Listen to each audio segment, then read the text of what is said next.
Pemirsa, Presiden Prabowo dan 22 pengusaha dari Apindo berdiskusi terkait kondisi ekonomi nasional dan tantangan dunia usaha ke depan dalam pertemuan yang berlangsung tertutup selama kurang lebih 3 jam. Prabowo menekankan pentingnya kolaborasi erat antara pemerintah, dunia usaha, dan seluruh pemangku kepentingan guna memperkuat daya saing nasional, mempercepat pembangunan ekonomi, serta menciptakan lapangan pekerjaan. Dalam audiensi tersebut, Presiden Prabowo didampingi Menteri Sekretaris Negara Prasetyo Hadi, Kepala Badan Komunikasi Pemerintah Angka Raka Prabowo, dan Sekretaris Kabinet Teddy Indrawijaya. Pertemuan ini diharapkan semakin memperkokoh sinergi antara pemerintah dan dunia usaha dalam mendorong pertumbuhan ekonomi yang inklusif, berkelanjutan, dan berkeadilan bagi seluruh rakyat Indonesia.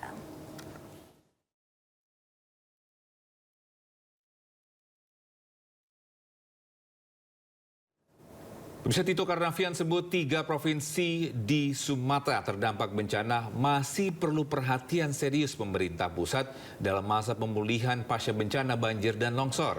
Meski demikian, ada pula daerah terdampak yang tidak mengusulkan bantuan pemulihan dari pemerintah pusat karena dampak banjirnya tidak parah.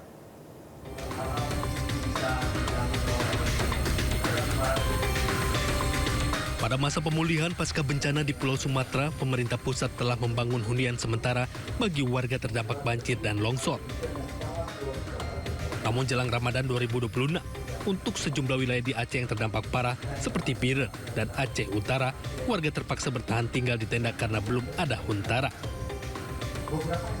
Menteri Dalam Negeri Tito Karnavian sekaligus Ketua Satuan Tugas Percepatan Rehabilitasi dan Rekonstruksi Pasca Bencana wilayah Sumatera sebutkan sejumlah wilayah masih memerlukan atensi pemerintah pusat. Seperti di Aceh, terdapat 8 kabupaten kota, sementara di Sumatera Barat ada 2 wilayah dan di Sumatera Utara 2 kabupaten kota. Jadi kita fokus kepada sekarang 52 kurang 6, 46. 46 itu yang digarap kemarin, dan hasilnya dari 46 itu yang di Sumatera Barat tinggal 2 yang paling utama sekali, Agam dan Padang Pariaman. Untuk Sumatera Utara, 2 yang paling atensi, Tapanuli Tengah dengan Tapanuli Utara. Yang perlu kalau perlu ditambah dimasukkan Tapanuli Selatan. Meskipun saya kemarin barusan rekomendasi juga kemarin. Nah, kalau untuk di Aceh itu yang perlu atensi betul 6. Tapi kalau mau ditambah 2, 8. Yaitu Aceh Tamiang nomor 1, Timur, Aceh Utara, Biren, kemudian Pidijaya, Aceh Tengah, Bener Meriah, Gayo Lues. Sementara itu, Tito juga menyebut ada daerah terdampak bencana yang tidak mengusulkan bantuan pemulihan dari pemerintah pusat karena dampak banjirnya tidak parah. Terkait hal tersebut, Tito berikan apresiasi. Dari Kota Banda Aceh, Taufan Mustafa Ainus melaporkan. Bisa TNI siap kirim pasukan perdamaian ke wilayah konflik seperti Gaza, Palestina. Meski demikian, Wakil Panglima TNI Jenderal TNI Tadio Budi Revita menyebut belum menentukan jumlah personel yang akan dikirim. Namun pihaknya telah menyiapkan sejumlah opsi agar bisa berpartisipasi aktif untuk mewujudkan perdamaian di Gaza. Sementara itu, pemirsa, Menteri Sekretaris Negara Prasetyo Hadi mengatakan pengiriman pasukan perdamaian asal Indonesia ke Gaza masih dalam pembahasan. Nanti mungkin kalau tidak salah minggu terakhir bulan Februari ini akan diputuskan berapa TNI nanti yang akan berkontribusi secara jumlah pasukan. Sampai sekarang kita sudah ada beberapa 3 opsi untuk bisa kita berpartisipasi aktif terhadap perdamaian di Gaza. Belum, sedang dibicarakan, tapi ada kemungkinan kita akan kurang lebih di angka 8. Kalau lokasi totalnya kurang lebih sekitar 20. Kalau aku negara maksudnya, tapi kalau kita total ya bukan. Ya, beraksi di tengah lalu lintas yang padat, perampok nekat membom mobil lapis baja berisi uang. Informasi lengkapnya usai jeda, pemirsa, tetaplah bersama kami di Sindo Today.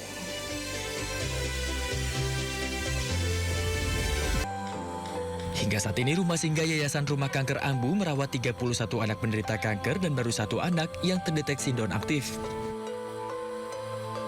Di sini semuanya kanker, leukemia dan tumor berbentuk tumor ada yang hinggap di leher atau di perut gitu.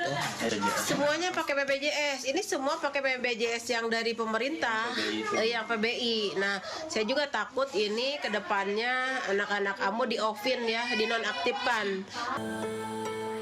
Diharapkan pemerintah tidak sepihak menonaktifkan PBI BPJS lantaran fasilitas kesehatan tersebut sangat dibutuhkan oleh masyarakat yang kurang mampu.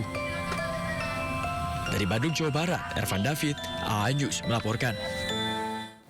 Pemirsa, terkait kisru penonaktifan kepesertaan BPJS Kesehatan, DPR dan pemerintah kemarin sepakat layanan penerima bantuan iuran dibayar dalam 3 bulan. Ya, DPR dan pemerintah juga sepakat BPJS Kesehatan aktif melakukan sosialisasi apabila terjadi penonaktifan kepesertaan penerima bantuan iuran.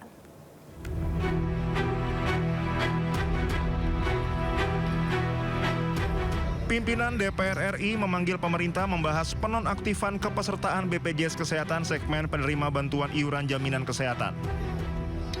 Rapat ini dihadiri Menteri Sosial Saifullah Yusuf, Menteri Kesehatan Budi Gunadi Sadikin, Menteri Keuangan Purbaya Yudi Sadewa, dan Direktur Utama BPJS Kesehatan Ali Gufron Mukti. Wakil Ketua DPR RI Sufmi Dasko Ahmad mengatakan, Dewan Perwakilan Rakyat RI bersama pemerintah menyepakati dalam jangka 3 bulan ke depan semua layanan kesehatan tetap dilayani dan jaminan kesehatan nasional segmen penerima bantuan iuran dibayarkan pemerintah. Dasko juga mengatakan DPR dan pemerintah sepakat dalam waktu 3 bulan ke depan Kementerian Sosial, pemerintah daerah, dan BPJS Kesehatan melakukan pengecekan dan pemutakhiran kategori desil dengan data pembanding terbaru. Ya, jadi kalau tadi DPR dan pemerintah sepakat bahwa selama 3 bulan seluruh layanan kesehatan termasuk yang PBI itu dibayarkan oleh pemerintah. Tadi sudah sepakat, ini yang bagian bayar-bayar sudah oke. Gitu. Sambil kemudian pihak-pihak terkait dalam hal ini Kementerian Sosial, BPS, Kementerian Kesehatan itu kemudian memutakhirkan data terbaru dengan pembanding yang terbaru. Demikian. DPR dan pemerintah juga sepakat agar BPJS Kesehatan aktif melakukan sosialisasi dan memberikan notifikasi ke masyarakat apabila terjadi penonaktifan kepesertaan PBI dan pekerja bukan penerima upah dari pemerintah daerah. Dari Jakarta, Tim Liputan A-News melaporkan. Kita informasi lainnya, bisa Presiden Prabowo Subianto menerima audiensi Asosiasi Pengusaha Indonesia atau APindo di Hambalang, Bogor, Jawa Barat. Prabowo menekankan pentingnya sektor industri memberikan manfaat nyata bagi rakyat serta menciptakan lapangan kerja seluas-luasnya.